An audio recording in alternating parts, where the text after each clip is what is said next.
Welcome to the kill-death ratio, where I count all my kills and all my deaths. Today, I'm playing The Last of Us Part 2, directed by the trio of Kurt Margina, Anthony Newman, and Neil Druckmann, who also wrote it alongside Hallie Gross. After major leaks, the game was released in 2020 to critical acclaim and went on to beat The Witcher 3 for the most Game of the Year awards. But despite its success, it was subject to a very loud minority of people expressing their dislike in its direction. Say what you want about its narrative, but Part 2 takes every gameplay element from the first game and elevates it to a higher level. The combat is fluid, the stealth is satisfying, the environments are gorgeous, the music is somehow even better, and Naughty Dog killed it with the character animations. It made me feel a wide array of emotions no other game has succeeded in doing. From sadness and rage to terror and disgust. Part 2 is a wild ride that I was really looking forward to replaying, so let's get to it. I select moderate difficulty and we get a loading screen that instantly catches my cat's attention as the moths flutter about. Soon after the events of Part 1, we open with Joel as he cleans his guitar and tells Tommy about what happened inside of St. Mary's Hospital. Jesus Christ, Joel.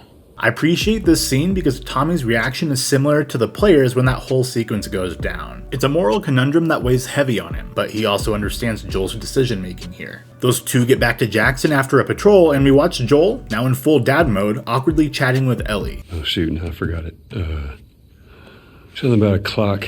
Fuck, man. Joel's acting like me when I'm too excited to tell someone something and I can't put my thoughts together coherently. He comes back in with a guitar and after Ellie promises that she won't laugh, which is something she promised back in the first game, he begins singing Future Days from Pearl Jam, and unlike Eddie Vedder, you can actually understand what Troy Baker is singing. That didn't suck. He gives Ellie the guitar and books his first guitar lesson with her, fulfilling his promise of teaching her how to play once their journey to the Fireflies was over. We get the title card and pick up 4 years later as Ellie is now 19 years old and is woken up by one of many new side characters, Jesse, who is voiced and motion captured by Stephen Chang but modeled after Jasper Jeon. He makes a remark about some event from last night when Ellie rats herself out by admitting to kissing his ex-girlfriend Dina. We're broken up 1 week and you make a move on my girl? Ellie begins cringing all the way down into her soul, but Jesse is a good dude and is just giving her shit. We get ready, and in true Naughty Dog fashion, there are plenty of small details sprinkled throughout this game, such as the toy Ellie took for Sam, the return of the goodest boy Joel pets in Part 1, returning composer Gustavo hanging out next to that dog, and Neil Druckmann himself being on one of the trading cards hidden throughout the game. We head outside and gossip about the events of last night as one of Jackson's residents had some bigoted words to say to Ellie after a little same-sex smooching. We stop by the tavern and we see Maria again as she forces the bigot to apologize, who has excuses and sandwiches. We continue on, and before starting out on our patrol duties, Maria alludes to some rift between Ellie and Joel, but is assured that they're fine, but not as fine as destroying kids at a snowball fight!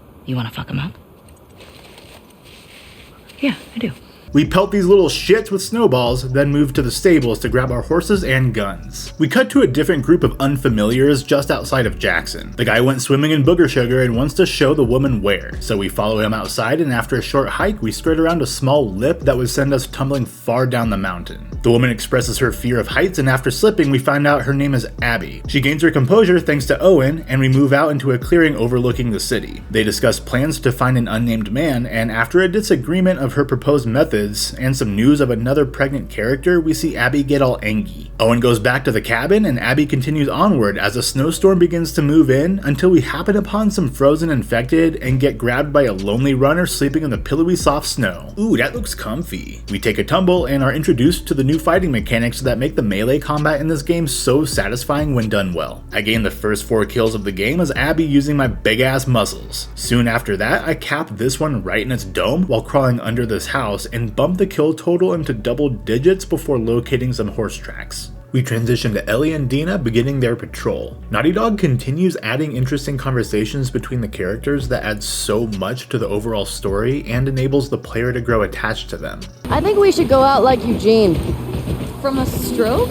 They discuss their relationships until they come up on the first checkpoint where Dina wants to show Ellie this incredible view. For a large chunk of the game, we're accompanied by Ellie's crush, Dina, who is modeled after Kashina Caradona and played by Shannon Woodward of Westworld fame. We sign in, then head out, continuing our patrol until we encounter a moose that's been devoured. We locate the infected, and I bring down 5 of them while Dina assists. As I crawl out from under this truck, a runner hops on top of Ellie, but Dina goes blah blah, then confirms that she is unaware of Ellie's immunity. We enter the nearby building that's infested with spores, and after clearing it of supplies, we fall through the floor, and Dina ain't gonna take that shiitake and domes the clicker. Attracted to the noise, 2 more enter and promptly die. That's not the last of them in this Sprouts, as I kill the 6 infected inside, then climb out as the snowstorm begins picking up. We follow Dina to the next checkpoint to weather out the storm, and after some exploring, we find a treasure trove underneath this place. This guy Eugene was a man of culture, getting his Laramie Tunsil on while watching some Oscar winners. Smash Brandy's cooch. They puff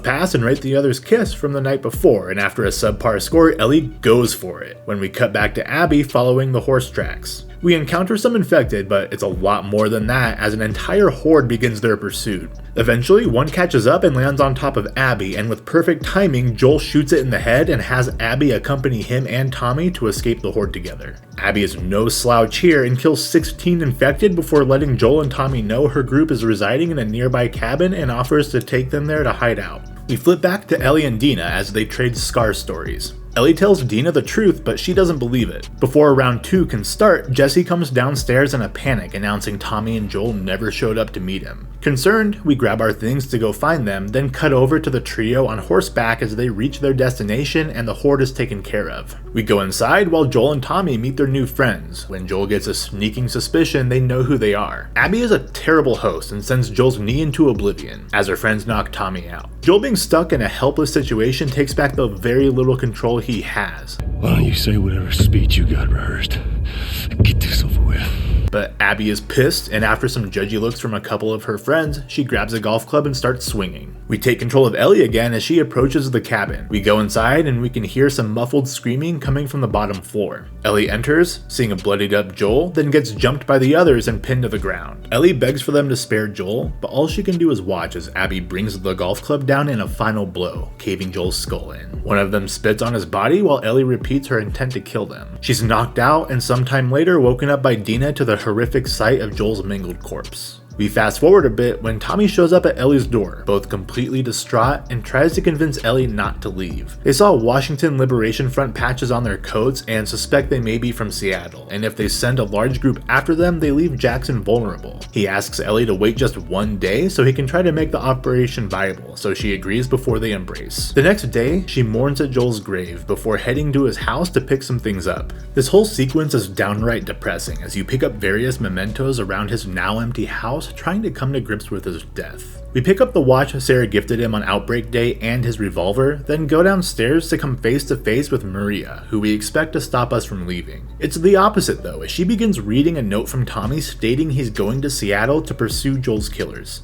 She's smart enough to know that she can't stop them from doing the same, so she gives them a horse and asks them to bring Tommy back to her. Sometime later, we're outside of Seattle, while Ellie and Dina trade stories of their first kill. I'm so glad they chose Seattle as the main setting for this game because it's a beautiful and diverse area that we get to see completely overgrown and taken back by nature. We find a map that will help us pinpoint necessary locations throughout the city and continue on until we hit our first major roadblock. In order to enter Seattle, we need to get through the giant wall, so Ellie traverses up and over and opens the door by restoring power from the other side. The gate fails as soon as Dina and Shimmer cross under, so it's time to get the fuck out of here before someone investigates the noise. Using a note detailing various gate codes, we find our next destination, the Saravina Hotel, that is actually based on the real-life Sorrento Hotel. The path there is blocked as the Fuck Fedra gate is shut and needs power, but the generator is empty. We continue on into an open area that allows us to explore at our leisure. We can go directly to the building with gas or explore every location for extra supplies, spot Easter eggs, and to simply hang out with Dina some more. First stop is the bank, populated by infected burglars we messily add to the count, before entering the vault to gain a shotgun and find out these fools tried to rob the bank during Outbreak Day. Fucking idiots. On our way out, a runner and a clicker show up, so we go ahead and add those two before heading back outside and onto our first gas stop. There are infected right outside, forcing us to get down! I kill one, while Dina gets the other. However, some more of them are preventing us from accessing the building. I eliminate just one and leave the rest alone. We enter the synagogue, where Dina is flooded with memories of her childhood, but unlike me, this place is out of gas. We continue our search until we happen upon a music store with a perfectly intact guitar Ellie uses to play Pearl Jam's song Joel sang to her earlier in the game.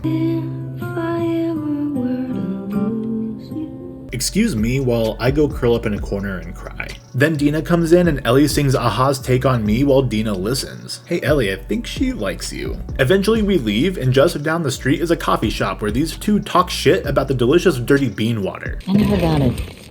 Tastes like burnt shit. So I subject them to this runner after it finished its coffee-induced poop and add it to the count. After exploring this entire area, we head into the courthouse where some infected are waiting to discuss the legalities of murder. Once it's quiet, we do a bit of exploring, only to find out the gas is stashed in the parking garage with some violent bodyguards. We make quick work of them, then grab the gas and get the hell out of there to the fuck Fedra gate. We approach the Saravina hotel, but the lobby is occupied. Using fire and fists, I forcefully vacate the hotel, then ascend the stairs until we come across a dead member of the WLF that was present during Joel's murder. All signs point to Tommy as Ellie recognizes the methods used to gain information from them, something we saw Joel do in the first game to locate Ellie after David abducted her. Thanks to good old Uncle Tommy, we gain some useful deets from the message written in ketchup on the ground. We leave the hotel and ride Shimmer through the newly opened gate, but these fucking WLF rigged some explosives as poor Shimmer takes the brunt of the blast while Ellie is tossed to the ground and Dina goes flying out of sight. Sir Scumbag shoots the horse and knocks Ellie out, where we awaken tied up to a table. We meet Jordan again, the guy she slashed across the face back in Jackson. I asked about a dude with a bitch scar across his face.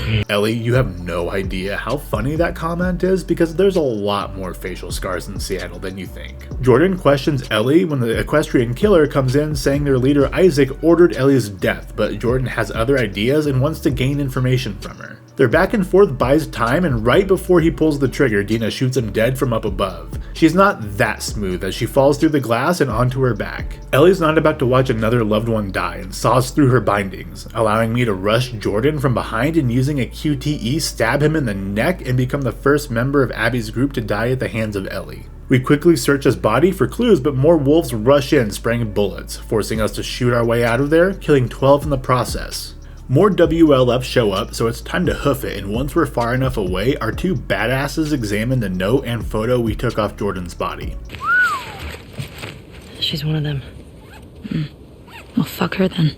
We locate the TV station on the map and head that direction in hopes of finding Leah, Jordan's girlfriend that was also there in Jackson. Now without a horse, we're on foot, searching houses along the way, one containing a runner. Naughty Dog continues telling micro stories within the game, utilizing notes penned by the deceased and environmental details. So even this seemingly random runner has a little backstory to him. It makes the world that much richer. We continue on, adding 4 more wolves to the count before coming up on this Halloween store that Ellie expresses her dislike in, probably due to her experience that day with Riley. More enemies await us just ahead, so we add 5 more WLF and a couple infected with Dina's help. Beyond that are even more enemies, but this time we get to sit back and watch as I alert the dormant infected to the presence of a WL. What the fuck? Well, after I exit that dimension, I toss a brick, sending the infected out to battle the wolves. About a minute later, they shoot the last clicker, prompting me to continue the pressure and bring down the remaining wolves. We gradually get closer to the TV station. However, Tommy has set some traps, slowing down progress and failing to get this one runner. On the way, we find this mural of a mysterious woman, and I really don't want to feel her love, because that sounds creepy as shit. A nearby note reveals the mural was made by a group called the Seraphites, and another clue leading us in Tommy's direction, who is horseless as well. Dina pukes, blaming the smell of the horse. When she recovers, we hike up to the TV station while avoiding dozens of Tommy's traps along the way and shoot this jump-scaring bastard of a clicker. Finally, we reach the TV station and follow the trail of bodies, presumably left by Tommy, until we enter the main lobby to find several wolves strung up in a horrific display. As Ellie says, this is not Tommy's work, cluing us in that another faction is at work here and they are not friends of the WLF. Upstairs, we find Leah, who is Dia'd, and after searching her bag, finds some Polaroids naming off the Jackson crew. But then a voice rings out over the radio, giving us a heads up that units are arriving at the station. They spot their own hanging in the lobby, blaming scars for their deaths. The first wolf goes down after triggering a trap mine I set earlier, and as they search for the culprit, 2 more explode due to my brilliant foresight. The remaining wolves are killed off, but more of them show up, starting a chase sequence that sends us underground. Down here is covered in spores, so we mask up and push onwards into the subway station, where we get another opportunity to to cause mass chaos and watch infected and WLF run around like idiots. After some time they get too close, so I start blasting. Further into this hellscape, we're climbing through a narrow passage in the ceiling where we listen in as the WLF is fighting some unknown infected. We drop down and almost immediately get spotted. I kill the 2 runners first and then take out both shamblers, an alternate 4th stage infected covered in pustules that spray acid and seemingly mutated due to prolonged exposure to water. More of them await the further we get into the station, but that's something a Molotov can solve. Well, except for this one, who prefers a shotgun to its ugly ass face. We cut through the rest of the station until we see daylight, but these trains have been here for 20 plus years and are a little unstable, sending Ellie down and allowing Dina to save her yet again. This time Ellie's mask is broken, causing Dina to panic, and as she offers to share her mask with her, Ellie hurriedly prevents her from doing so, reiterating that she's immune, but a horde is coming, so there's not enough time to explain further. We begin running, and I run right by Dina as she's getting attacked and accidentally let her die. Whoops! I reload the game, kill the Dina killing fuck, and we start running. Naughty Dog nailed down the frantic chase scenes in this game because each one has me white knuckling my controller like a granny on the highway.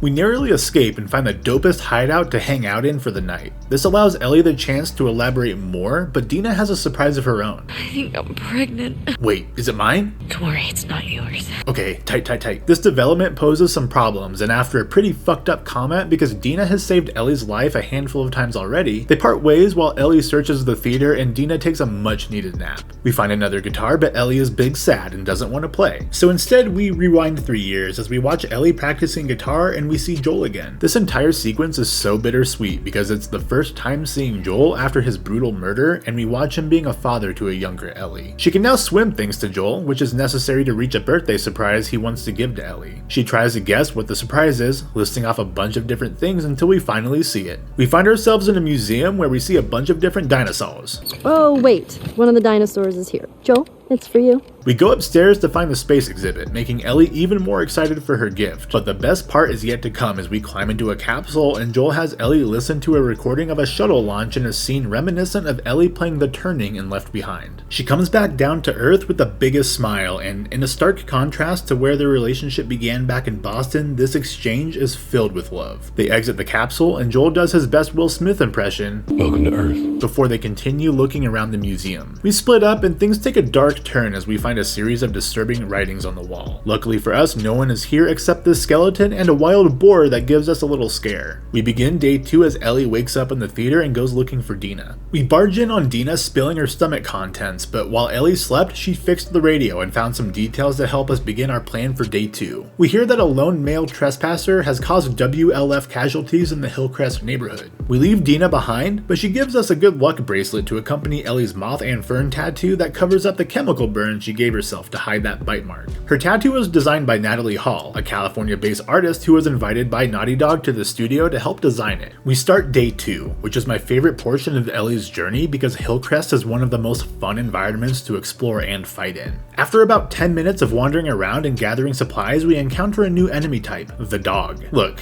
I can kill hundreds of people without remorse, but fucking hate killing these poor pups. I regretfully kill it and unregretfully kill its handler, along with 9 other dogs and wolves. With this being a large open area, we go several more minutes without another encounter until I drop down into this basement containing a couple shamblers. Once I vacate that house, I terminate the 2 runners aimlessly wandering about before adding another runner and shambler to my total. Nearby, I plant a mine right outside a door with a group of runners inside, not expecting it to fucking explode in my face immediately, nearly killing myself and forcing me to waste shotgun shells on the remaining 2. I move on towards the pillar of smoke, adding 3 more before entering the garage of this house where our first stalker appears. Leading up to this moment, we find tidbits of information detailing this neighborhood's fight for survival being led by Boris Legasov, an award-winning archer that fought against infected and resisted the WLF when they rose to power. After a series of betrayals, he wound up locked in this garage, gifting Ellie my favorite weapon in these games. After some target practice, we jump the fence right into the arms of a bunch more wolves. This section is packed full of foes. I utilize stealth to take out most, but inevitably get spotted and have to improvise to survive. The only thing worse than killing one of the dogs is killing its handler and listening to it cry by their dead body. I'm sorry! I move through the neighborhood as things get more and more intense while the soundtrack begins Inception blaring at me.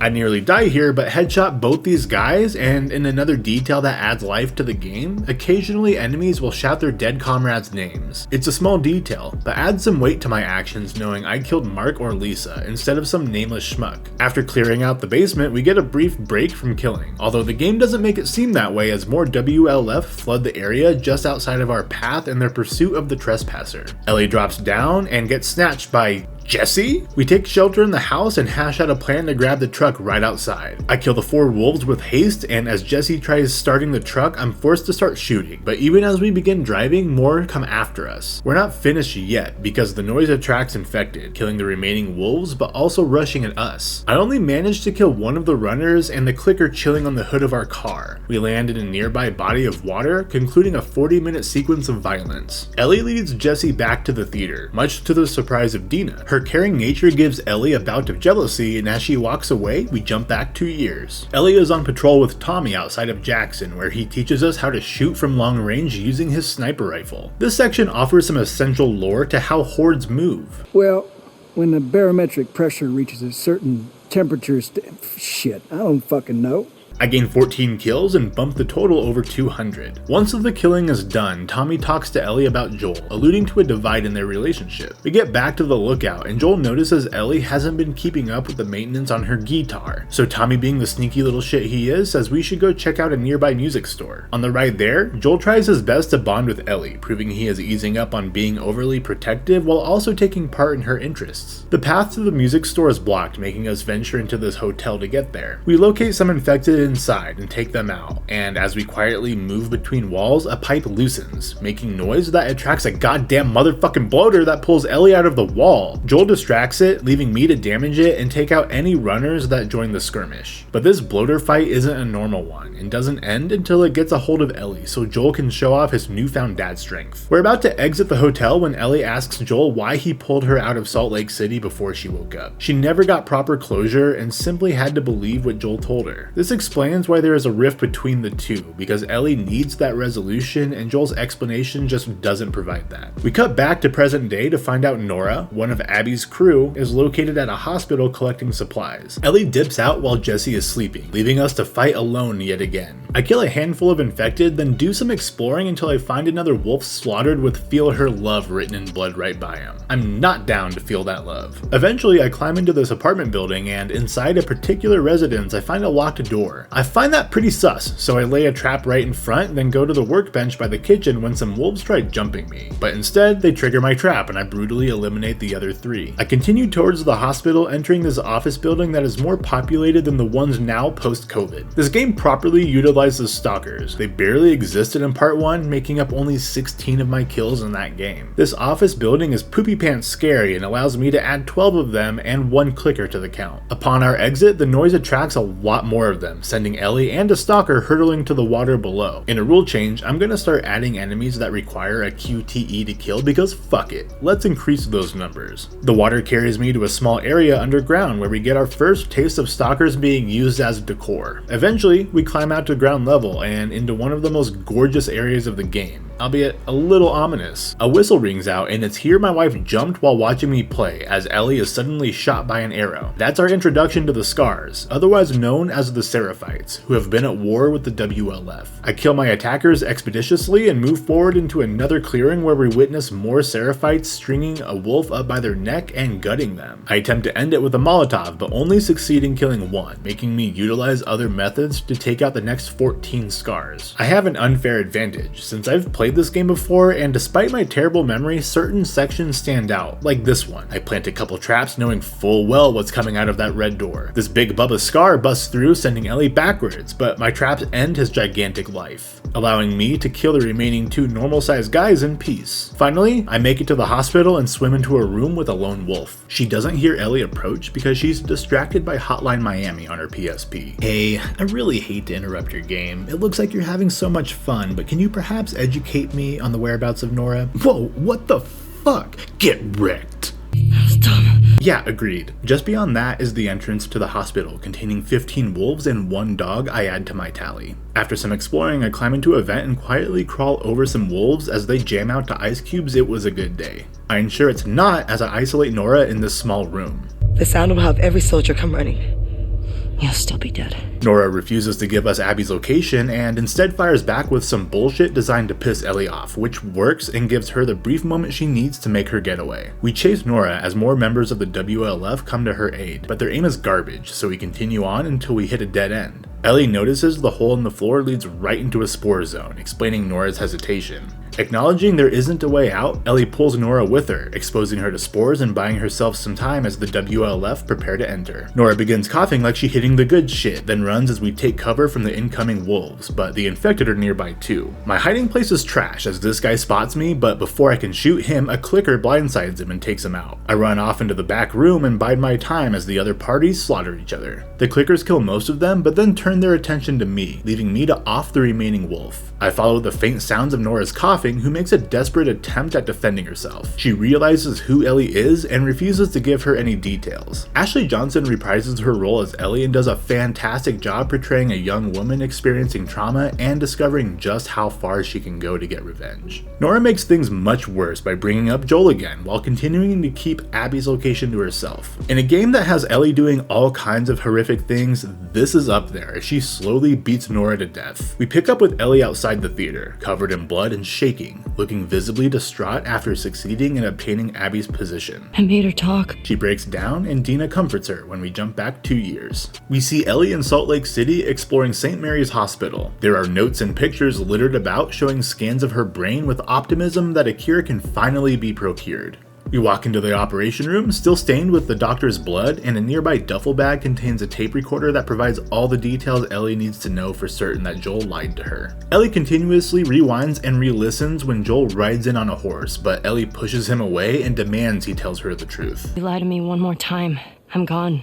He struggles to speak, but eventually spills the beans. He admits that he pulled her out of there because the vaccine would have killed her. Ellie breaks down and rushes off, claiming they are done and giving us the reason for the rift between them when we cut to day 3 and see just how big of a toll this journey has had on Ellie physically. Dina is passed out, giving us a chance to talk with Jesse alone. He recognizes that Dina is pregnant and needs to go back to Jackson. We formulate a plan to locate Tommy so they can all leave Seattle together. I need to get clear on something. When we find Tommy, you're good with going home. Ellie agrees and we head towards Abby's last known location, the aquarium. It's great to have Jesse with us as I kill 12 more wolves and 2 of their doggos with his help. We could choose to bypass some infected, but I want the supplies, so I go to shoot this stalker when another one sacrifices itself instead. But its sacrifice was for nothing as I kill the rest and move on. We overhear some wolves talking about Tommy at the marina, so Jesse wants to go that way, but Ellie wants to continue to the aquarium, claiming that's their best chance to find Tommy because he'll be heading there. Jesse knows damn well she can't let Abby go and splits off, leaving me to kill 11 more of the WLF before taking their boat. We pilot the boat through the raging rapids of downtown Seattle until a fight between the Scars and wolves breaks out. I climb into a collapsed train nearby and take the Obi-Wan position to clear the building of the remaining 5 Seraphites. Just down the waterway we enter an arcade that looks abandoned, but it's not when we fall through the floor and interrupt a bloater's supper. I kill 2 runners here and utilize my strongest weapons to take out the bloater. With the arcade now vacant, we take our leave into the increasingly violent waters due to the storm. We're so close to the aquarium now, but then a large wave flips the boat over, leaving Ellie to swim ashore. Once we're on land, we sneak into the building and begin our search for Abby. I love this sequence because it builds up tension so well. The storm rages outside, the dark, quiet aquarium. The moments leading up to this brought us here, and we can listen to Ellie's rapid breathing as her adrenaline pumps with anticipation. As we explore, we find clues that this building is lived in, but it's secured, which makes us find creative ways to keep searching. These vents are old as shit and can't handle Ellie's weight and sends her sprawling to the ground. This alerts the nearby dog, and in a sad, painful moment, we stab it and kick it off us. In the next room, we see signs that somebody had a bad time, but not nearly as bad as whoever faces Ellie next. Finally, we find those people, with both Owen and Mel arguing about Abby. She uses the Joel and Tommy tactic and asks Mel to point to Abby's position on the map, but before she can, Owen attempts to snatch her gun away and pays the iron price for it. Mel rushes Ellie with a knife but can't hammer it home and is overpowered by Ellie, who kills her in self-defense. Owen mutters something to Ellie with his dying breath that we can't quite hear. She turns Mel over to find out that she was pregnant. Ellie has a panic attack when Tommy and Jesse arrive to bring her back. The camera pans down to show the map Ellie has been using to track landmarks. Ellie wakes up next to Dina, but she's restless and goes to hang out with Tommy and Jesse. They discuss their route back to Jackson, and as Tommy Tommy walks off, Ellie thanks Jesse for coming back to get her. My friend's problems are my problems. You're such a sap. Their conversation is cut short as they hear banging noises out in the lobby. They rush out and Jesse takes a life-ending bullet to the face in a sudden death he did not deserve. Abby orders Ellie to stand up, otherwise she'll kill Tommy too. Ellie acknowledges Abby's feelings towards Joel and begs to spare Tommy, but Abby is at her tipping point because all of her friends are dead. She points the gun at Ellie when the screen cuts to black and we take control of a young Abby. And that's where I'll leave it. This game is long and it's jam-packed with content. If I put the whole game in one video, this thing would probably be over an hour, so I'll make this a two-parter. See you next time when we explore Abby's story in The Last of Us Part 2. I'm King Deschain, signing off for now.